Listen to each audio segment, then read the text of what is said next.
Evening, me again, back with another hopefully brief video about current events. Of course, right now the current event is gun control, as it often is right after a mass shooting or any type of crime committed with a firearm. The usual suspects start demanding more common sense gun control. That common sense. Whose common sense? Yours or mine?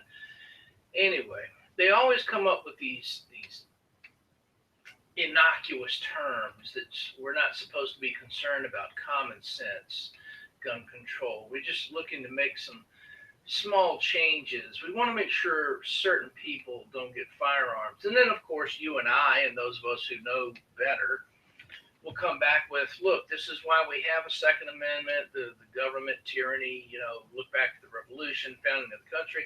We try to bring facts in. We try to explain to people why we have a Second Amendment. But of course, all they know about guns is what they hear and see on TV.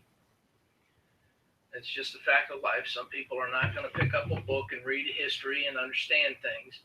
They just react emotionally. Okay, fine. I even have some people on my Facebook page, on my blog occasionally, will tell me, well, I believe in the Second Amendment. I think people should have a firearm for self-protection, but there are just some guns that they just don't need.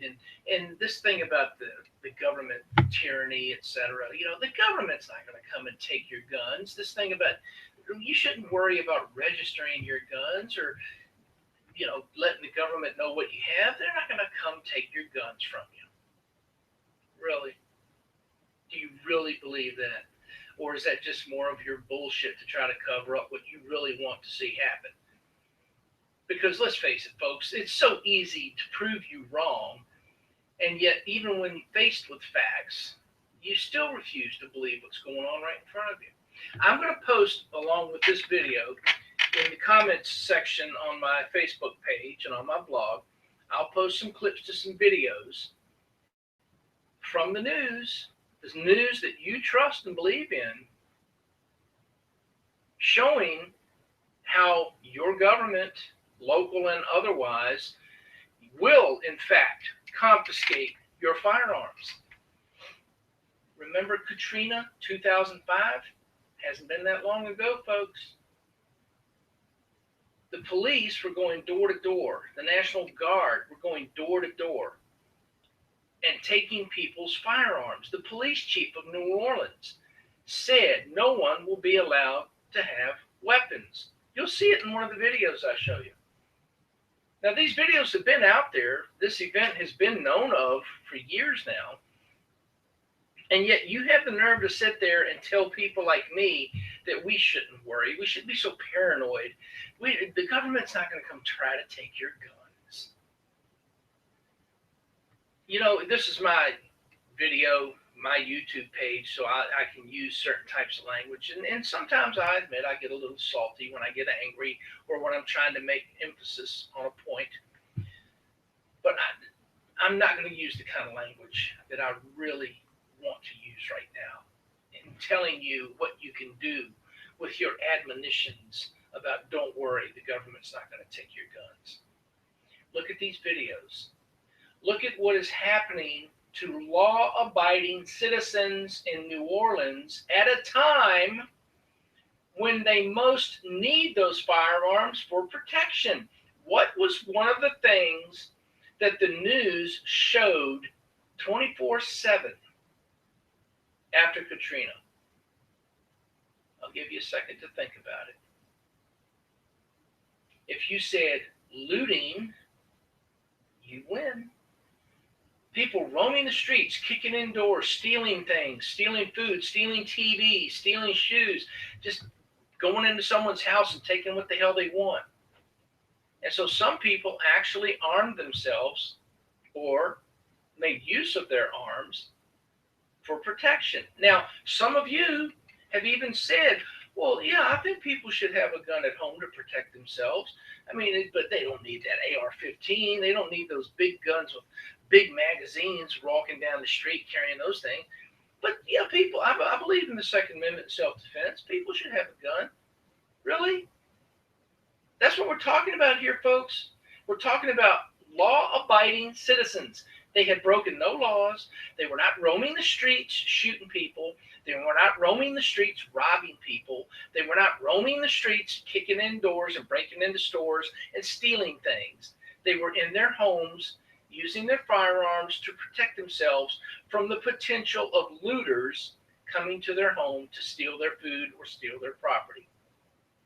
And yet the police and the National Guard in the area came and started systematically going door to door and taking their guns.